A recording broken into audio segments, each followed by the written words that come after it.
प्रयागराज में आई सबसे बड़ी तबाही तो भड़क गए अखिलेश, दे डाला सबसे फाड़ू बयान, घबरा गए योगी। किस काम का रहा 20,000 करोड़ का विकास, जब डूब ही गया पूरा प्रयागराज, चारों ओर मचा है हाहाकार। अखिलेश यादव का योगी सरकार पर सबसे बड़ा हमला, कहा विकास नहीं, विकास के नाम पर हुई है सबसे बड़ी लूट। अगर नदियां हुई होती साफ, तटबंध हुए होते मजबूत, तो आज गंगा तबाही न बचाती। वहीं चुनाव आयोग पर भी बरसे अखिलेश, कहा फर्जी वोटर कार्ड, फर्जी आधार, सेटिंग से चुनाव और चुनाव आयोग मौन।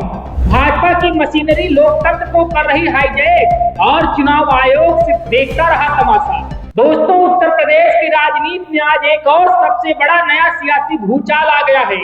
सपा सुप्रीमो अखिलेश यादव वो सियासी हथौड़ा मारा है जिसकी गूंज सीधे लखनऊ से लेकर प्रयागराज और दिल्ली के गलियारों तक सुनाई दे रही है। जी हाँ, सपा सुप्रीमो अखिलेश यादव ने आज जयेश्वर मिस पार्क से उस सियासी तीर को चलाया है जिसने एक साथ योगी सरकार, चुनाव आयोग और केंद्र की भाजपा सरकार को कटघरे में खड़ा कर दिया है। अखिलेश यादव ने प्रयागराज में आई भयंकर बाढ़ और महाकुंभ के नाम पर हुए हजारों करोड़ खर्च पर सबसे बड़ा सवाल उठाए हैं। बोले अगर विकास हुआ होता तो आज गंगा का पानी घरों में न घुसा होता, अगर नदी नालों की सफाई और तटबंध मजबूत हुए होते तो प्रयागराज का ये हाल ना होता।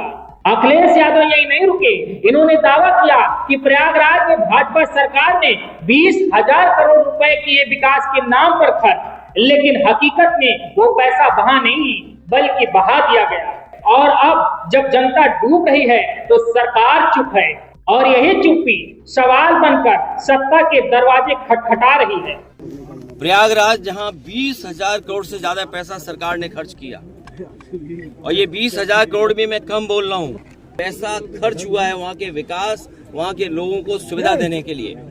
जनता पूछेगी कि जो हजारों करोड़ रुपए आपने लगाए विकास के लिए, सड़क बनाने के लिए, सीवर सिस्टम बनाने के लिए, ड्रेनेज सिस्टम बनाने के लिए, सिल्ट सफाई के लेकर के, उसका क्या किया आपने?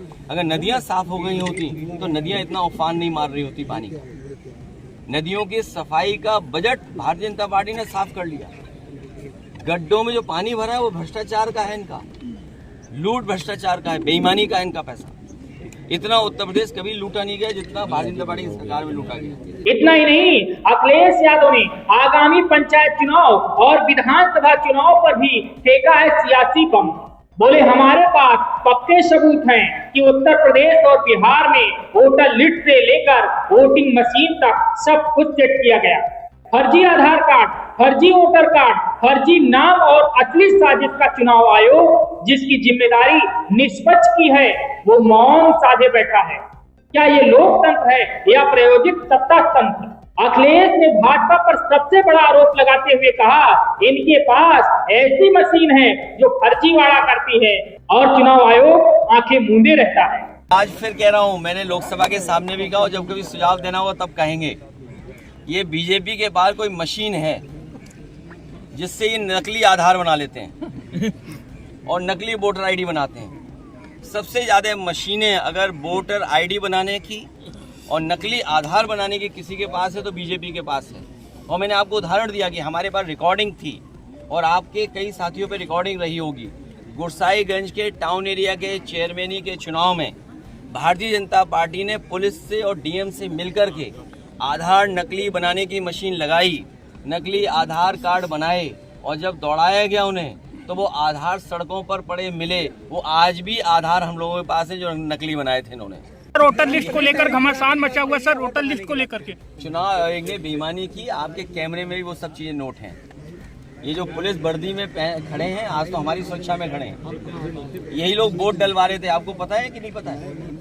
याद है कि नहीं याद है? इलेक्शन कमीशन ने कोई कार्रवाई नहीं की किसी अधिकारी के खिलाफ, और अधिकारियों के खिलाफ कार्रवाई की होती, लेकिन हम समाजवादी लोग भूले नहीं इन बातों को। अखिलेश का यह बयान उस वक्त आया है जब यूपी की सियासत पहले ही इकरा हसन मामले से सुलग रही है और अब बलिया में विशेष जाति के खिलाफ चल रही बुलडोजर राजनीति पर अखिलेश ने सीधा हमला बोलते हुए कहा सिर्फ एक जाति को टारगेट करना भाजपा की नीयत को उजागर करता है। ये सरकार संविधान नहीं अपनी नफरत के एजेंडे से चलती है। अखिलेश यादव के इस 3 फरमान सियासी हमले से यूपी की राजनीति में तूफान ला दिया है। देश का सबसे बड़ा माफिया कौन है? वस्त्र बदलने से कोई कुछ नहीं बन जाता है। वस्त्र बदलने से कोई बहुत लाभ नहीं मिलता है। जो लोग ये आरोप लगा रहे हैं और खासकर जाति का लेकर के आरोप, ये कोई नई चीज नहीं है। आप याद कीजिए, इकरा हसन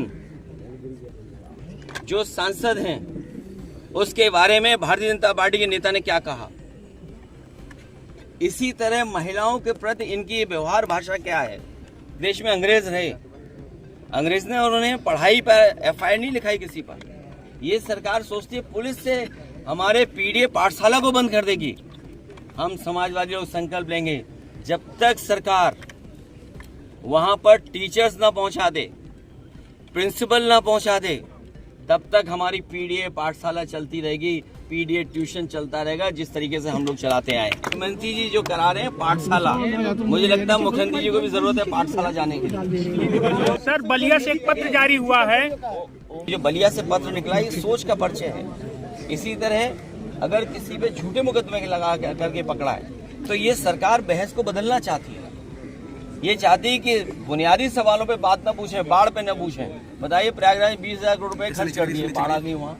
अब देखना यह है कि योगी सरकार, चुनाव आयोग और केंद्र की भाजपा इन आरोपों पर जवाब देती हैं या फिर एक बार चुप्पी के पीछे अपनी सियासी गलती छुपाती है। लेकिन इतना तय है कि अखिलेश ने चुनाव से पहले माहौल में जो बारूद छिड़का है, उसकी चिंगारी आने वाले वक्त में बड़ा धमाका कर सकती है। Bureau report, DK Tripathi, Saam TV digital, Uttar Pradesh. Subscribe करें साम टीवी, क्योंकि हम आ गए हैं अब आपके बीच।